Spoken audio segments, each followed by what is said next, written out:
तो सबसे प्रगति का मूल मंत्र जो है, व्यक्ति का अपना गलती खुद से मालूम चलता है। किसको किसको अपना गलती मालूम चलता है? मालूम चल जाता है। हाँ, जिस समय करते हैं उस समय मालूम नहीं चलता है, बाद में मालूम चलता है कि गलती हो गया था। क्लास में बच्चा नहीं पढ़ रहा तो झाड़ चिमेटा खींच दिए, जब घर पे आते हैं तो मालूम चलता है अरे बच्चा को बुखार लग गया हुआ था, कमज़ोर था, खाना भी नहीं खाया है, मम्मी भेज दिया जाओ कम से कम क्लास में बैठना भी। तो किसका गलती मालूम चलता है? अपना गलती मालूम चलता है। चिमटा लगाते समय मालूम चल रहा था, लेकिन उसी के बगल में अगर उसका दूसरा कोई सहेली या दोस्त रहे, बोल दे कि सर इसका ये समस्या है, तो मालूम चलेगा कि नहीं चलेगा? मालूम चलेगा कि गलती हमारा ही है, फिर मतलब इसके ऊपर हम गुस्सा आ रहे हैं।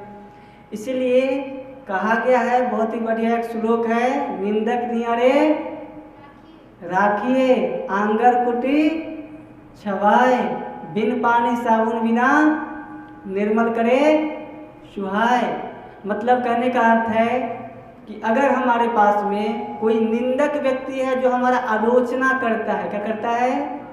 आलोचना प्रचुर मात्रा में, तो उनको अपने पास में रखना चाहिए। लेकिन अभी होता उल्टा है। जैसे मान लीजिए कोई निंदक हमारा निंदा कर रहा है तो हम तुरंत उस पर आग बकरा हो जाते हैं, अरे हमसे ज़्यादा तुम ही जानता है, तुम हमारा काम कर दो करके। मान जाता है बेचारा निंदा वाला करने से काहे बोले।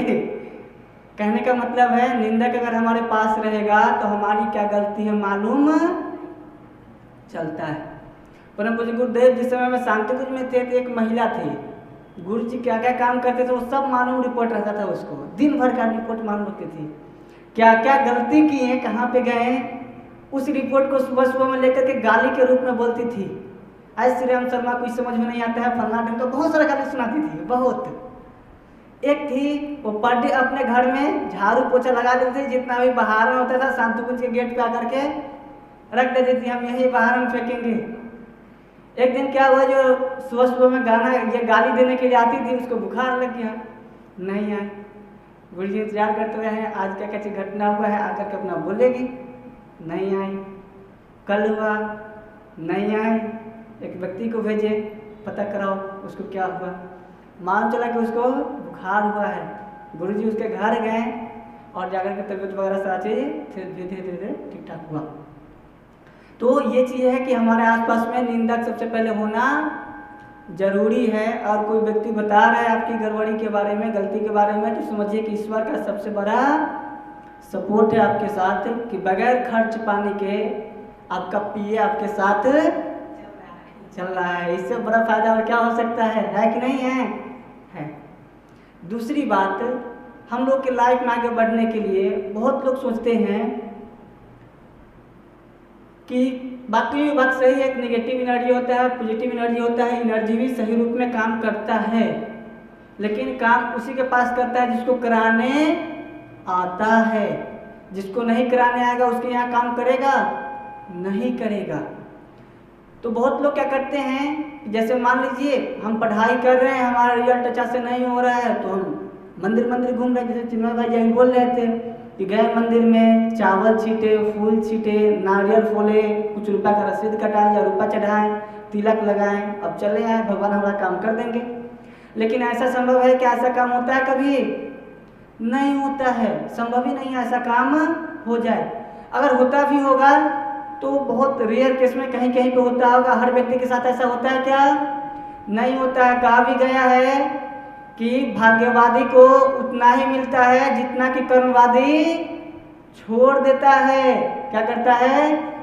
छोड़ देता है। इसलिए भाग्य के ऊपर विश्वास मत कीजिए, आप अपने कर्म में इतना तल्लीन रहिए, इतना बढ़िया से मेहनत कीजिए कि हर हाल में आप आगे बढ़े ही बढ़े। भाग्य में होगा तो मिलेगा, सेकेंडरी मैटर है, फर्स्ट मैटर को हम कहाँ छोड़ेंगे।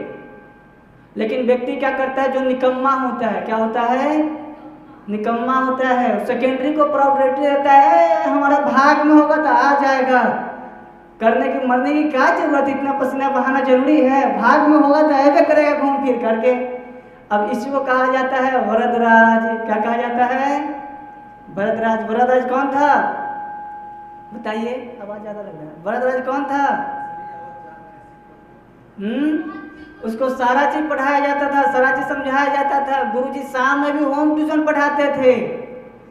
फिर भी सोचा था होम ट्यूशन सुबह में उठ के कर लेंगे, अभी समय बहुत न है, सुबह में कर लेंगे, क्या दिक्कत है। और सुबह में सोते सोते लेट हो जाता था, क्लास में बच्चा पहुँचा, चलो बच्चों होमवर्क बढ़ाओ, सर होमवर्क नहीं बना है। अब एक दिन का, दूसरे दिन का, तीसरे दिन का होमवर्क सब बढ़ते चला गया। अब कैसे तैयारी हो सकता है। कहने का मतलब क्या है कि हमारा जो फर्स्ट प्रायोरिटी है क्या चीज़, कर्म। भाग तो बाद में होगा ही होगा, वो मिलेगा तो और अति सुंदर, नहीं मिला कोई दिक्कत नहीं है, लेकिन हम अपने कर्म में इतना अच्छा से रखें, इतना बढ़िया से रखें, इतना बेहतर से करें कि आगे चल कर के हम अपना परचम लहरा सकें। इसके बाद आगे का टॉपिक आता है मुख्य रूप से परिश्रम का। क्या चीज़ का, परिश्रम का। पहला पाठ बताते हैं धैर्य का। एक व्यक्ति थे, धैर्य किसको कहते हैं, कोई आदमी बताइए, साक्षी बताइए, धैर्य किसको कहते हैं। प्रतीक्षा करना धैर्य कहलाता है, सब लोग जानते हैं, किसी को कोई दिक्कत नहीं है। अब कहानी सुनाते हैं। एक बहुत ही बड़े गुरु हुए चाणक्य, कौन थे, चाणक्य। वो अपने बच्चों लोगों को ऐसे ही धैर्य के ऊपर पूरा क्लास लिए, सारा चीज़ समझाया, धैर्य में ये होता है, फलना होता है, ढंका होता है, ये होता है, ऐसे होता है, वैसे होता है। एग्जाम का बारी आया, बच्चे लोगों को दिए बांस का बना हुआ एक टोकरी। क्या चीज़ का बना हुआ, बांस का बना हुआ एक टोकरी। बच्चों यहाँ से थोड़ी दूर पे एक नदी बह रही है, उस नदी से जाओ, एक टोकरी पानी भर करके ले आना। कितना लाना, एक टोकरी पानी भर करके ले आना। बच्चा लोगों को गुरुकुल से बाहर निकलने में बड़ा आनंद आता है। जैसे आप लोगों को लंच हुआ नहीं, उसे 5 मिनट पहले निकलने में कितना आनंद आता है। वाह वाह क्या बात है, 2 मिनट रुक जाओ, 2 मिनट, अब घंटी बजेगा, क्लास में जाने की जरूरत है ही नहीं। तो वैसे ही बच्चा लोग क्या कर रहा था, लिया टोकरी, चल दिया है, हम ले जाएंगे ना ना तुम लाए, अब हम ले जाएंगे, थोड़ा दूर हम पकड़ते हैं, लाड़ो तुमको भारी पड़ रहा होगा, हम लोग चलते हैं। सब अपना चेंज कर करके क्या किया, ले गया। अरे तुम लोग टोकरी लाया, अब हम पानी उठाते हैं, हम ले जाएंगे, क्या करेंगे, पानी हम ले जाएंगे, तुम लोग लाया है ना, अब कुछ पुण्य हमको कमाने दो। 4 बच्चा पकड़ा गया पानी में, लगाया पानी में, उठाया, किनारे पे आया, ले सब पानी बह गया, नीचे भाग गया। अरे गड़बड़ हो गया, तुम लोग स्नान करके नहीं आए हैं, लाओ हम लोग करते हैं, तुम लोग जाओ, साइड हो जाओ। अब दूसरा लोग गया, फिर से, फिर उठाया, फिर पानी गया, गिर, फिर तीसरा लोग गया, फिर उठाया, फिर पानी गया, गिर। 10 बार किया, 15 बार किया, 20 बार किया, धूप तगड़ा हुआ, लग रहा है गुरुजी हम लोगों को बेवकूफ़ बना रहे हैं, चलो छोड़ करके चलते हैं, भूख लग गया है, प्यास भी लग गया, अब खाना नहीं खाएंगे, गड़बड़ हाल हो जाएगा, लू लग जाएगा, वो बात अलग है, चलो चलो चलो चलो। सब बच्चा क्या किया, चल दिया। सर गलत क्वेश्चन दे दिए, क्वेश्चन सोल्व होने वाला नहीं है। एक बच्चा जो था उसको सर के ऊपर पूरा विश्वास था, मतलब अपने गुरु के ऊपर, गुरु बोले हैं तो होगा जरूर, बोले हैं तो होगा जरूर। अब ये बच्चा क्या किया, दिन भर परिश्रम करते रहा, अकेले जाता, पानी उठाता, बाहर लेकर के आता, फिर पानी गिर जाता, फिर जाता, फिर कुछ दूर तक चलता, फिर लाता, फिर कुछ दूर चलता, इस प्रकार से करते गया। अंत में शाम हुआ, शाम में पूर्ण रूप से टोकरी भरा हुआ पानी लेकर के गुरुकुल में पहुंचा, और गुरु देख करके ताली बजाएं और उसको बोले कि धैर्य का पाठ यही लड़का सीख पाया है, बात बाकी कोई सीखा नहीं है। अब कोई आदमी बताइए बम्बू में कैसे पानी भरा होगा। हाँ, उसका लकड़ी जो होता है बांस का, पानी में रखने के बाद फूलता है, फैलता है, जैसे टिश्यू पेपर को पानी में रखते तो फैलता है ना, उस प्रकार से। और जितना भी होल सब था सब बंद होते चला गया, पानी लेकर के आराम से बच्चा गया और फर्स्ट प्राइज पुरस्कार पाया। इसी प्रकार से हम लोग के भी जीवन में आता है, कहने में बहुत अच्छा आता है, बहुत सुंदर लगता है, सुनने में भी अच्छा लगता है, बहुत सुंदर लगता है, लेकिन जब करने की बारी आती है तो क्या होता है हम लोग का, धैर्य नहीं, सारा चीज टूट जाता है ना। इसलिए जो प्रगति क्षेत्र में बढ़ते हैं उसमें सबसे मेन चीज आपका है धैर्य है। क्या चीज है, धैर्य है। जैसे बात करते हैं, हम क्या किए, फूल का पेड़ लगाएं। क्या चीज़ का पेड़ लगाएं? फूल का पेड़। एक कहानी सुनाते हैं, बहुत अच्छा, बहुत दिन पहले पढ़े थे। दो व्यक्ति था। एक व्यक्ति का विचार हुआ कि हम अपने खेत में बांस लगाएंगे। क्या लगाएंगे? बांस लगाएंगे। दूसरा व्यक्ति का विचार हुआ कि हम अपने खेत में आम का पौधा लगाएंगे, फर्स्ट क्लास रहेगा। दोनों गया और क्या किया, अपने अपने खेत में एक आदमी बांस लगाया, दूसरे आदमी आम का पेड़ लगाया। आम वाला भी दिन रात मेहनत करता था, बांस वाला भी दिन रात मेहनत करता था, खूब पानी पटाता था, वो भी खूब पानी पटाता था। 2 साल के बाद आम वाला का आम गया, फल दिया। फल इसको भी खिलाया, देखो भाई कितना अच्छा है, बहुत अच्छा है, बहुत मीठा है, बहुत सुंदर है। ये बेचारा इंतजार कर रहा है, हमारा बांस काहे नहीं निकल रहा है। 2 साल हो गए, इसका दाम फरने लगा, हमारा बांस कुछ निकल नहीं रहा है। फिर धैर्य के साथ इंतजार किया, अगले साल देखते हैं कहीं हो जाए। फिर बेचारा का अगले साल आम वाला का फल बहुत फरा, इसको बहुत खिलाया। इसका बांस का पेड़ वैसे के वैसे ही है, कुछ नहीं सुख उगा रहा है, कोई पावर उसमें नहीं है। बेचारा सोच रहा है क्या करे नहीं करे, क्या करे नहीं करे, क्या करे। फिर अगला साल हुआ, चौथा साल, उसका बहुत फरा, इसका कुछ नहीं हुआ। बेचारा बहुत उदास हो गया, कहा कि अब चलते हैं, बड़ी सब लोग मजाक उड़ाए, अब धरती उर्ती पे रहना होना नहीं, अब ऊपर चलेंगे। बेचारा जाते जाते जाते जाते जंगल में पहुंचा। जंगल में एक ऋषि मिला, बहुत उदास था, परेशान था। बताया किधर जा रहे हो, तो बताया कि अब जा रहे हैं, अंतिम इच्छा है वही पूर्ण करने जा रहे हैं, दूसरा तो कुछ है नहीं, पूरा संसार हम देख लिया है, जो कुछ हम करते हैं कुछ होता ही नहीं है, हम क्या करें। मालूम लगता है कि हमको इस जन्म में धरती पे कुछ करना वरना नहीं है। बेचारा क्या किया, जा रहा था, ऋषि बैठाया, समझाया, बताया कि आप जैसा काम कर रहे हैं उसी के अनुसार वैसा समय भी लगेगा। अगर समय नहीं दीजिएगा तो ऐसा काम होगा नहीं होगा। और धैर्य के साथ उसको बोले कि 1 साल और वेट कीजिए। कितने साल? 1 साल और वेट कीजिए। व्यक्ति क्या किया, आराम से बैठ करके जैसे काम करता था वैसे ही काम करता रहा और 1 साल वेट किया। 1 साल वेट करने के बाद एक बार में 10 पेड़ उसमें से निकला। कितना पेड़ निकला? 10 पेड़। अब इसको सांत्वना मिला कि चलो भाई, इसका तो एक ही पेड़ है, हमारा 10 पेड़ हो गया। अब 6 महीने के बाद आम वाला का बेचारा आम भी टूट गया, पेड़ में कुछ नहीं हो रहा है, इसका 25 और निकला।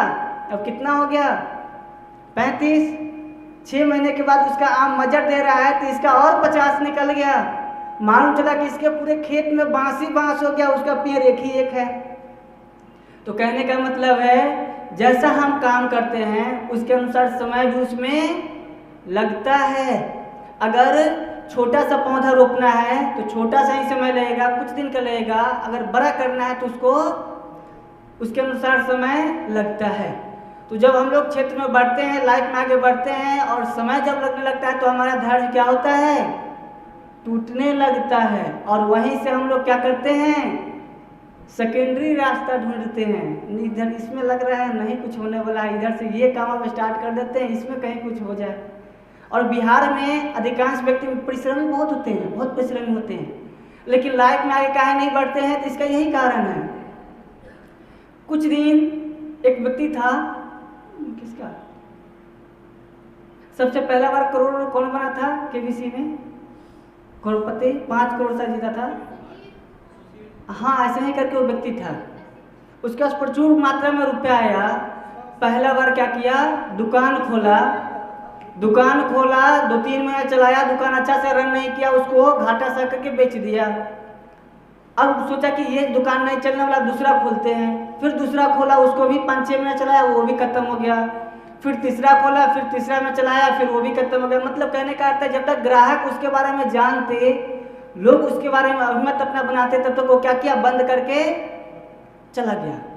कहने का मतलब है जिस क्षेत्र में हम बढ़ते हैं धैर्य के साथ लंबा समय तक इंतजार करना पड़ता है, तब कहीं जाकर के कुछ होता है। ये अपना युवा मंडल जो है कितने साल पहले स्टार्ट किया गया था? 2020 में 12 जनवरी 2020 से विधिवत रूप से चल रहा है। कितना साल हो गया? 20, 21, 22, 23, 4 साल। अभी कितने लोग बैठे हुए हैं? 25-30 लोग हम लोग बैठे हुए हैं। स्टार्ट हुआ था, कितना लोग बैठे थे? 3 लोग। कितना लोग? 3 लोग। तीनों में से जो थे वो सब चले गए, हम यहाँ बचे हुए हैं। वो बात नहीं है, हम अपने बारे में नहीं बोल रहे हैं। कहने का मतलब है कि 3 लोग से स्टार्ट किए थे और बड़ा मेहनत करते थे, सब लोग को बताते थे ऐसे है गायत्री मंदिर भी चलता है। अब पहला बार कार्यक्रम में 5 लोग हुए थे। कितना लोग? उस दिन याद है कि उस रात्रि को हमको बड़ी पसंद आया था। नीतीश जी बालूघाट वाले थे और भी संदीप भाई जी साथ में रहते थे, घर चले गए थे, उनको फोन करके बताए थे आज युवा मंडल 5 लोग आए थे। ऐसे लग रहा था कि जैसे कि पूरा हॉल भरा हुआ हो। तो कहने का मतलब है जिस क्षेत्र में बैठते हैं, और आज देखिए कितने लोग हम लोग बैठे हुए हैं। तो लंबा समय तक जब इंतजार करते हैं तब जाकर के आपका परिश्रम का फल मिलता है। तो 3 चीज़ अभी तक हम लोग सीखे हैं। पहला चीज़ क्या सीखे हैं? जो भी काम कर रहे हैं उसमें मेहनत प्रचुर मात्रा में करना है। दूसरा चीज़ क्या सीखे हैं? धैर्य के साथ लगे रहना है, जब तक परिश्रम का फल नहीं आता तब तक लगे रहना है। तीसरा चीज़ हमारे अंदर में ईमानदारी होना चाहिए। आगे अब सबसे अंतिम टॉपिक है जो कि किसी भी क्षेत्र में बढ़ने के लिए मूल चीज़ कहा जाता है आचार, विचार और व्यवहार। अगले दिन सैटरडे को स्कूल में भी जो कार्यक्रम रखेंगे बच्चे लोगों को इसी के ऊपर रखेंगे, आचार, विचार और व्यवहार। 3 चीज़ को 3 क्लास में बताएंगे, 3 सैटरडे में बता रहे हैं। आचार क्या होता है? एक तो घर में बनता है उसमें नींबू रखते हैं, गाजर रखते हैं, टमाटर रखते हैं, मिर्चा रखते हैं, अदरक रखते हैं, आंवला आम रखते हैं, उसके बाद क्या रखते हैं? अदरक रखते हैं। एक ये आचार बना। क्या बना? आचार नहीं हो, चटनी है, जो हल्का फुल्का चटपटा है, हल्का फुल्का लोग खाते हैं। आचार कहने का मतलब यहाँ पे आचरण। क्या है? आचरण। विचार मतलब सोचने की तरीका। आचार, विचार और व्यवहार मतलब जो व्यवहार हम लोग जानते हैं, व्यवहार। पिछले दिनों क्लास में गए हुए थे, बच्चे लोग को पढ़ा रहे थे और बता रहे थे कि 2 प्रकार का व्यक्ति है। कितने प्रकार का? 2 प्रकार का। पहला व्यक्ति खूब मेहनत किया और खूब रुपया पैसा कमाया। क्या किया? खूब रुपया पैसा कमाया। अब उसको बुखार चढ़, क्या चढ़ा? बुखार चढ़ गया। क्या चीज़ का? हम करोड़ रुपया कमाए हैं। क्या चीज़ कमाए हैं? करोड़ रुपया कमाए हैं। बेचारा दूसरा था हम लोग जैसे शांत से रहने वाला, किसी को कोई दिक्कत नहीं देने वाला, आराम से छोटा छोटा अपना एक बाइक खरीद लिया। वो बेचारा कह रहा है कि हम करोड़ रुपया कमाए तो लोगों को दिखाएंगे ना। तो क्या किया? कौन गाड़ी खरीदा?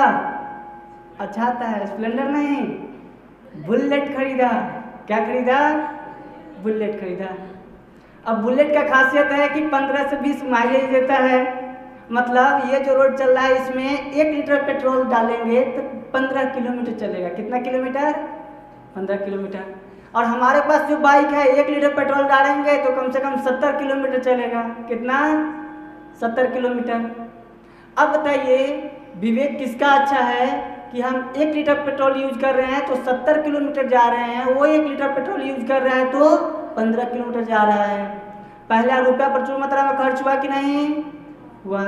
दूसरा पॉल्यूशन प्रचुर मात्रा में, हमारा भाई 70 किलोमीटर जा रहा है, उसका 15 किलोमीटर में 1 लीटर धुआं तो उतना ही छोड़ेगा। तो पॉल्यूशन हुआ कि नहीं हुआ? हुआ। आगे दूसरा बात ये है कि ये गाड़ी चलेगा तो बेचारा बगैर मतलब में साउंड करेगा, जिस गली से जाएगा सबका नींद तोड़ेगा, परेशान करेगा।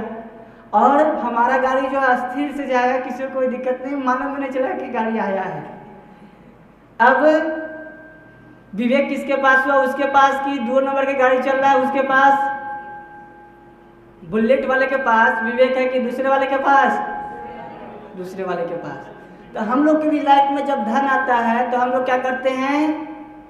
जो विवेक के साथ यूज करने वाला होना चाहिए वो खो देते हैं। अब करते हैं कि बगल वाला को दिखाएंगे नहीं तो काम कैसे चलेगा? दिखाना तो जरूरी है। तो वहाँ पर हम लोग क्या करते हैं? अपना व्यवहार खो दिए। अपने युवा मंडल में धन का सबसे अच्छा शब्द उपयोग करने वाले एक ही व्यक्ति हैं।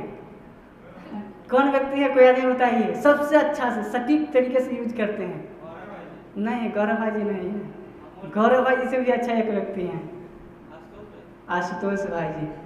किसी भी धन को इतना अच्छा से, एक धन को खर्च करना है तो 10 बार सोचेंगे, कहाँ लगाएं, कैसे लगाएं, कितना लगाएं, क्यों लगाएं, बहुत सारा चीज़ सोचते हैं। हम लोग उतना सोचते नहीं हैं, लेकिन चलते हैं, सही दिशा में लगाते हैं, लेकिन वो बहुत सोच सोच करके लगाते हैं, बहुत सोच करके लगाते हैं। तो ये अच्छा बात है, होना चाहिए। दूसरा टॉपिक क्या चीज़ है? आचार का। हमारा आचरण कैसा होना चाहिए? अच्छा, कौन स्कूल है जिसमें हम लोग को आचरण के बारे में पढ़ाया जाता है, उसमें हमें एडमिशन लेना चाहते हैं? हम अपने आचरण को अच्छा बनाने के लिए किसी स्कूल में एडमिशन को बताइए। इतने लोग बैठे हुए हैं जिसमें हमारा आचरण अच्छा बन जाए। युवा प्रकोष्ठ में भी आचरण अच्छा नहीं बन सकता है। यहाँ पे आपका विचार मिलेगा, आचरण नहीं बन सकता है युवा प्रकोष्ठ में। आचरण हमारा कहाँ अच्छा बनेगा? परिवार में नहीं बनेगा। परिवार में तो मजबूरी है, मम्मी को जी करके नहीं बोलेंगे तो 2 डंडा लगेगा। तो हाँ, तो भाई मजबूरी है, डंडा का डर है, जी बोलता ही है बच्चा। तो परिवार में भी हमारा आचरण नहीं बन पाएगा। आचरण कहाँ बनता है? गुरुकुल में भी नहीं, संभल नहीं, संसार में बनता है। कहाँ बनता है? संसार में तरह तरह के व्यक्ति मिले, किसके साथ हम कैसे बिहेव कर रहे हैं, कैसे बात कर रहे हैं, कैसे उसके साथ हम पेश आ रहे हैं, वहाँ आचरण आपका बनता है। और कहीं भी आचरण आपका बनाया जा सकता नहीं है, संसार में ही बन पाता है। तो आचरण बनाने के लिए क्या करना पड़ेगा? हमें संसार में लोगों को सहयोग करना होगा। जैसे मान लीजिए प्रमोद किसी बच्चा को सहयोग किया, क्लास में गया, पेंसिल बॉक्स दिया, ठीक है, बेचारा अपना पेंसिल बॉक्स दिया। अगले दिन इसका गया पेन भूल, वो 2 पेन लाया था, मांग रहा है, अरे दोस्त पेन हमारा खत्म हो गया या नहीं ला पाया, थोड़ा सा पेन दे दो ना। अगले दिन वो क्या किया? उल्टे 2-3 गाली भी सुनाया और सीट चेंज करके सबसे पीछे वाला पे जाकर बैठ गया।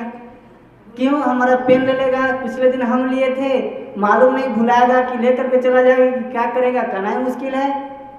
अब प्रमोद को अगले दिन से उस व्यक्ति के साथ क्या करेगा? बोलिए।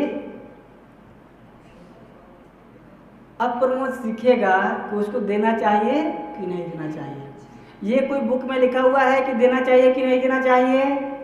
नहीं, देना चाहिए। किस बुक में लिखा हुआ है? हाँ, देखिए अभी बोल रहा है ना, सब व्यक्ति को नहीं देना चाहिए। अच्छा, मान लो किसी व्यक्ति से तुमको कल खूब झगड़ा हुआ, खूब मारपीट हुआ। क्या हुआ? मारपीट हुआ। अब तुम जा रहा था खाराघाट पुल उस पार कोचिंग करने के लिए, वो बच्चा साइकिल से गिरा, घुटना उसका फूट गया, पैर टूट गया, बैठ करके रो रहा है। अब तुम उसको क्या करोगे? एक तो निकाल में अच्छा से देख करके मुस्कुराएंगे, साइकिल के बम्बे पे आएंगे, जोर जोर से पानी मार करके आगे बढ़ेंगे। उसको उठा करके बताएंगे, हाँ बताएंगे मम्मी पापा को। हाँ, क्या है? हाँ बिल्कुल। तो हमारा जो आचरण है कहाँ बनता है? संसार में बनता है। किस लोग के साथ हम कैसे बिहेव कर रहे हैं, कैसे बात कर रहे हैं, कैसा आदमी है, ये सारा चीज़ें आचरण हमारा वहाँ पे बन पाता है। तो 2 चीज़ के बारे में बात किए हैं। पहला चीज़ व्यवहार, दूसरा आचरण, तीसरा चीज़ हमारा विचार है। क्या चीज़ है? विचार है। विचार हमारा कैसे अच्छा बन पाएगा? कोई आदमी बताइए। विचार हमें अच्छा बनाना है, कैसे बन पाएगा? क्या? सत्संग से। अभी तो हाँ, जैसा वैसा मन, वो बात है। कुछ लोग कह रहे हैं सत्संग से। सत्संग कहाँ मिलेगा? युवा प्रकोष्ठ पे। यहाँ तो मिलेगा ही मिलेगा, लेकिन सभी लोगों को, पूरे संसार के लोगों को कैसे मिलेगा? उसके लिए तो खुला हुआ आस्था चैनल, संस्कार चैनल टीवी पे चलता है। वहाँ पे सिखाता है कि लाल मिर्च को घर के गेट पे टांगिए और सिखाता है कि आपके जीवन में डॉट हो, आगे नाम नहीं लेंगे कि क्या चाहिए हो, तो पीपल के पेड़ के पास जाइए, दीपक जलाइए, 11 बार परिक्रमा कीजिए, पीला धागा उसमें लपेटिए। और सिखाता है कि बहुत सारा डॉट डॉट डॉट हो तो क्या करें, शनिवार को फलाने देवता का, देवता नहीं है ग्रह है, जिनका नाम लीजिए उनके नाम से दीपक जलाइए और कहीं पे पीपल का पेड़ है वहां पे रखिए, फिर देखिए धन का प्रचुर मात्रा में डॉट डॉट डॉट होगा। अब बताइए, जहाँ पे हमें सत्संग मिलना चाहिए था वहां पर तो हमको भड़का रहा है, और भड़का उस क्षेत्र में रहा है जहाँ पे कि करोड़ों व्यक्ति गया, किसी को कुछ आज तक नहीं मिला। गुरु जी कहते थे कि एक बार हम शनि देवता से पूछे कि तुम भारत में रहते हो, अमेरिका में क्यों नहीं जाते हो? भारत में रहते हो, अमेरिका में, जापान में और भी जगह क्यों नहीं जाते हो? तो कह रहे हैं कि अरे सर हम क्या बताएं, वहाँ जाते हैं तो लोग तो हमको डंडा मार के भगा देता है, लेकिन भारत एक ऐसा देश है जहाँ पे हमको दीपक दिखाता है, पूजा करता है लोग, इसलिए यही हम अपना डेरा डंडा जमाना चाह रहे हैं, जमाते हैं। गुरुजी लिखे हुए हैं कि अगर व्यक्ति इतने बड़े ग्रह है, इतना बड़ा ग्रह है, सूर्य अपना प्रकाश देता है तो किसी एक व्यक्ति को देता है कि पूरे धरती को, तो उतना बड़ा ग्रह है। मान लीजिए नेगेटिव ऊर्जा ही है, आइए भाई जी ना बैठिए, उतने बड़े मान लीजिए नेगेटिव ऊर्जा ही है तो एक व्यक्ति के ऊपर कैसे आएंगे? आ सकते हैं?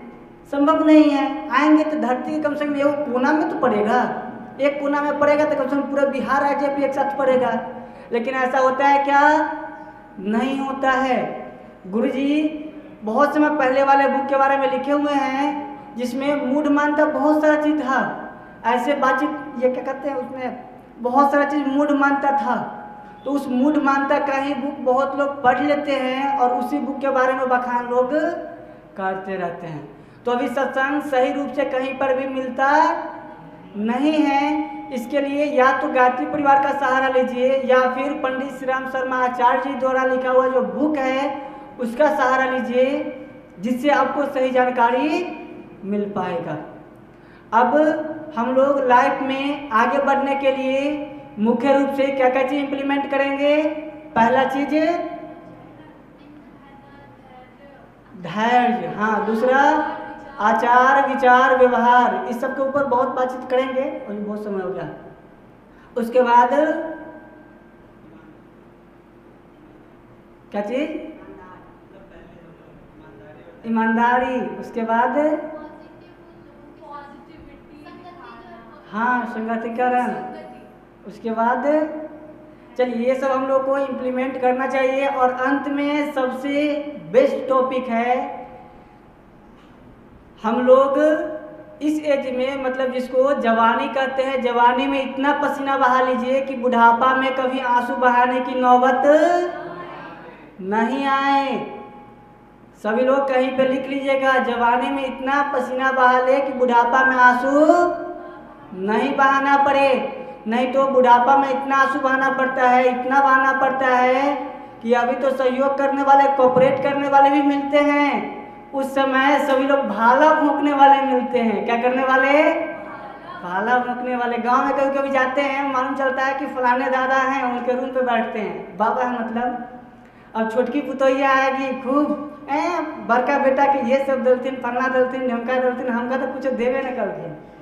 अब बाबा का पैर दर्द कर रहा है, गैस बना हुआ है, सर दर्द कर रहा है, ऊपर से लोग क्या कर रहे हैं, उनको भाला मार रहे हैं। उधर से कहीं मझला बेटा आ गया, बाबू के कोई बुद्धि रहा है क्या? मतलब कहने का अर्थ है कि बुढ़ापा में इतना लोग परेशान करते हैं, इतना परेशान करते हैं, इतना करते हैं, उसका अंदाजा भी नहीं लगाया जा सकता है, ठीक ना। तो हम लोग इस एज में इतना परिश्रम जरूर करें, इतना जरूर परिश्रम करें, इतना जरूर पसीना बहाएं कि आगे चल करके हमें आंसू बहाने की नौबत नहीं आए। इसी बात को कंप्लीट करते हुए आज की टॉपिक को विराम करते हैं। आप सभी लोग को बहुत बहुत शुभकामनाएं।